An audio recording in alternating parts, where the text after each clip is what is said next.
In the studio with us to discuss this is the national president of the Youth Council Worldwide, Owelami Peretubo. Nice to see you. It's my pleasure. Good morning, Nigerians. Yeah. Now, when it comes to abuse of human rights, this allegations by either international or agencies or even Nigerians in some cases is not the first. We've all often heard this. Now, the military, on the other hand, will always say, no, that's not the issue. But any issue that is there, we will investigate and all of that. But from your perspective, have you witnessed, or what is your assessment of the violation of human rights from your perspective? Yeah, thank you very much. The military will always come out to say that there are no violations of human rights. But I tell you that it's a very pathetic situation in the Nigerian context when the military moves into a community. The military choose not to be, I'm sorry to say this, choose not to be professional enough in tackling issues.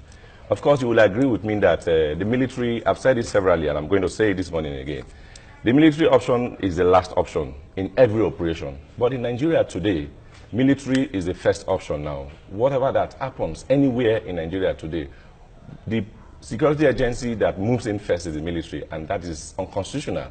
That shouldn't be the case. As I talk to you now, a kingdom in Edo State, an Ijaw kingdom, a Gbema kingdom in Edo State has been under siege for the past 1 week by the military. People have been killed by the military. A lot of houses have been burned down. And for us, that is not professional enough. We are not saying there are no pockets of, there might be one element of criminality or the other. But if there are security concerns, the military is not the first option. The SSS, the police, should investigate and fish out the criminal elements in any community in the Niger Delta, in Nigeria. But it seems that the police, Nigeria police especially, is overwhelmed with the security situation, internal security situation in Nigeria. Maybe that's why the military is not being engaged in many parts of the country already. Yeah, I beg to disagree with you that the Nigerian police is overwhelmed. Nigerian police is not overwhelmed. Nigerian police is professional enough. You agree with me that anytime the Nigerian police is sent out of Nigeria for international assignment, they come out clean, come out best. But that is not the situation in Nigeria. So what is our problem? They should do more of investigation before action. As I talk to you, people are sleeping in the forest. They've been in the forest for the past 1 week because of military invasion in a Gbema kingdom. That's an Ijaw territory. People have been killed. Houses have been burned down. If you have issues, you can fish out culprits without victimizing people, without killing people, without burning down houses. So the military, we are appealing to the military this morning to be more professional, see the indigents of this country as friends, as human beings, not as slaves. All right, give us, can you make us understand, because we have to put this thing in perspective so people really understand what we're talking about. What areas of abuses has the military taken or carried out in some of these places that you've talked about? The abuses are that military moving at randomly and begin to embarrass, humiliate, harass people that are going about their normal businesses. The people are not part of whatever it is. You have something to do in a community or in a place does not mean that you hold everybody to ransom in that place, in that community. And that's exactly what the military is doing. And that is human rights abuse. Are the people hostile to the military? They are never hostile. I am in touch with them. Because sometimes citizens could push the military to the wall. If the citizens are hostile to them, we will see it everywhere. I don't know if you have seen a situation like, I've not seen. I'm in touch with my people. I'm in touch with the people in Gbema Kingdom. You know, so even this morning, I've spoken to some of them that they are talking to me from the forest, from the bush, because of the military presence in their communities. That is how we should go. That is not the path we should go. The Niger Delta region has been peaceful for quite a couple of times until the government decided to send Operation Crocodile Smile to the region. There were no issues. I will tell you now that from the time the military moved into the Niger Delta region, style Crocodile Smile, we have had series of issues. Kidnapping has come up again. The other day, some Bristons were kidnapped, about 4 of them, in Bomandi local government, in a Nokura community, precisely. We were not experiencing kidnapping again for some time, but it is when the military moved in that you started seeing pockets of this thing again. But what would be the relation between the military coming in and foreign citizens? See, the people are peaceful, going about their normal businesses. And there is no issue, there are no issues, there are no security concerns. And you just, for whatever reason we don't know, you choose to move in the military. And when you move in the military, people from everywhere, anywhere, not necessarily Niger Delta people, not necessarily job people. Whatever that is happening in the Niger Delta, you cannot say it's the job people or Niger Delta people that are doing it. Let me tell you something that happened yesterday. The royal ship of the traditional kingdom of Gbanamatu was attacked by pirates yesterday in the high sea. Will you tell me that that was done by job people or Niger Delta people? Because that is a revered kingdom. And right, but if let us assume that those the pirates or whoever they are from space or wherever they come from, has there been a report? Has there been, if you notice any kind of strange movement within the area, has there been a report to the authorities as to what you have noticed? Report to which to the Nigerian authorities. If you know, like you said, now the ship was attacked and you are sure there are not people from the Niger Delta and all of that, did you report any finding to the authorities? No, there were nothing to report to the authorities. There were no issues there. Okay. It's just coming up again. It's just coming up again what now. What about the Egbema situation you just told us about yesterday. So what is causing that? What I'm trying to point out is that the military option is not the solution. The military is not the solution. Yeah, but we want to understand the relation or the connect between the military moving in and then the violence. First, you mentioned the kidnapping of the Britons and then the attack on the ship. I want to know the relationship between the military moving in. The relationship is that when you move in the military, people want to come and say, like I'm saying here, that the military situation is not the option. That is to send a signal. Protests. It's a signal that this is not the solution. The solution is a political solution. But why would people in the region decide or even engage in criminal activities to prove a point? You know, they are not necessarily involving in criminality to prove a point. But kidnapping is a criminal offense. It is.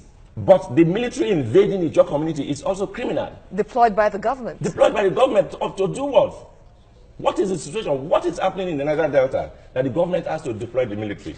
When you deploy the military, something happens. But the military is not in the Niger Delta region. Let's clarify that. The military is not in the Niger Delta region alone. The military is in more than 20 states in Nigeria. They're in Lagos, they're in Ogun State. I can tell you that. So they're not just in the Niger Delta region. Ogun State is very, very close to, we share back common boundary with the Niger Delta. They're not part of the Niger Delta region. They're in the north. The military might be in other states in Nigeria, but the operations carried out in these other states are different from what they do in the Niger Delta. And it's peculiar to the situation on ground. You have the military in the northeast.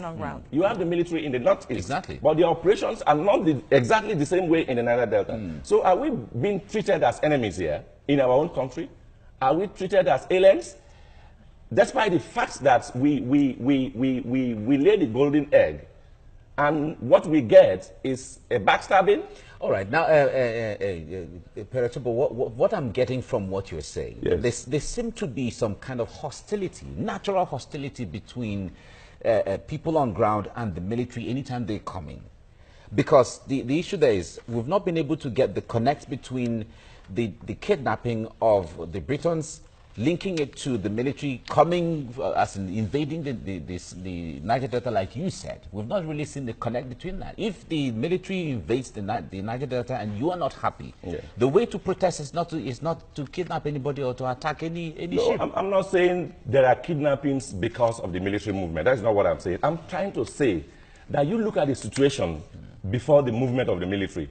What was the situation before the movement of the military? And what is the situation with the military presence? Then the results are there. On the other hand, is clear. The solution is not the military solution. But on the other hand, someone will also say that if you don't have anything to hide and there's no problem, even if the military comes, it shouldn't bother anyone. We have no problems with the military in our communities, in our homes, in as much as they are professional, they carry out their exercises within the ambit of the law. We don't have problems with that. We need the military. We need the security agencies in our territories. But there are several human abuses on the Niger Delta people, on the job people. And that's what we are saying. We are not against the military. We are not saying they should move, but they should be professional in carrying out their exercises. All right, now that a panel has been set up to look at the allegations leveled against the Nigerian military on not engaging in rules of engagement and all that, what do you expect, really? What as your group now, first off, going to meet the panel to level all this? We will appear before the panel. Okay. It's a good one. But of course, you will agree with me that this is not the first time this kind of panel has been set up by the Nigerian government. And panels are set up, and you don't seem to see the report at the end of the day. I pray and I wish that this is some difference from previous panels that have been set up by government.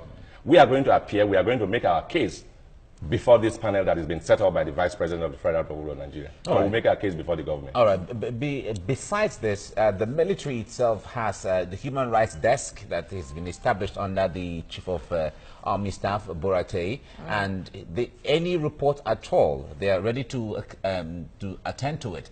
Now, besides that, they also said there's a call center that has been established for kind of complaints from the public, if you have any. So in any of this, has there been any reports generally formally to the the committee is just coming on board, and we are putting up necessary evidence and documents together to appear. Every means, every window that we have, that Nigerians have, that we have, we will utilize it.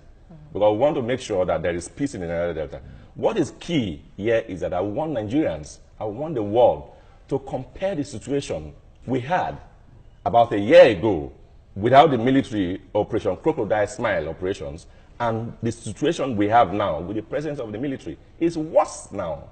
It's worse now. All right, don't you think? So I want to appeal to the authorities to rethink, reconsider that Operation Crocodile Smile decision.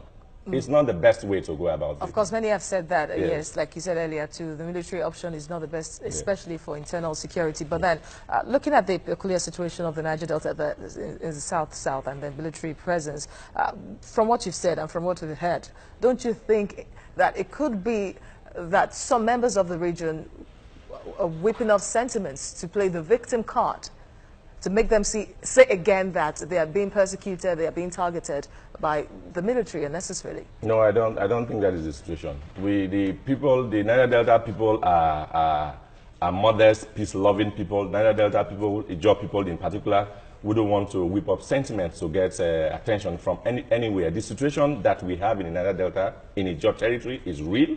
You can see it everywhere. As I talk to you, people are sleeping in the forest, and it's as a result of military operation. It's unheard of. That's not what we want. Ijaw people, the Niger Delta people are ready to work with this government. We are ready to partner with this government. Because you can't attract development in a crisis situation. And we need development as a people. And that's why we are doing everything to make sure that there is peace in the Niger Delta region.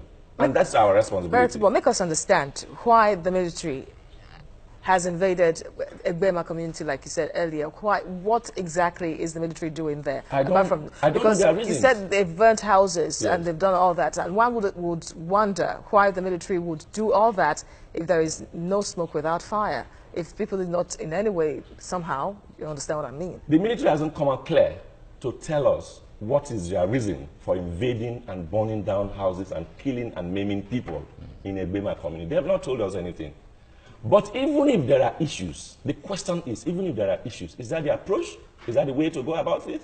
Because you suspect somebody in a community and you go and raise the community down, and the person maybe you are looking for has even gone out of the community, and you are victimizing innocent people. That's not the allegation. We're trying to manage time now, but in all of this, has there been any cases that were brought before you, carried out by your people, and you feel we have to investigate this at least for fairness and for justice's sake? Cases carried out by... Is there anything at all that could make the military come in, or sometimes any crime or any activity that is untoward carried out by your people? Crime is not synonymous to Niger Delta people. It's not peculiar to Ijaw people. Yeah. There are crime everywhere in society, even in civilized countries. When you suspect a crime, when you suspect that somebody has committed a crime somewhere, you move in a modest manner not to vandalize houses, not to burn down houses. But what I'm saying is that you, as the president, have they brought any case before you by your own people that will make you look into, to investigate, to ensure? Not at all, as of today, to the best of my knowledge. Okay. Yes. But that doesn't mean that anything didn't happen. That doesn't mean that there might be issues. Okay. I'm not against the fact that there could be some issues. That's I don't. It's not before me. That warrants the military coming in. But is that the best approach? If there are issues, that's my point. I'm not in support of criminality anywhere. I'm a lawyer by the special grace of God.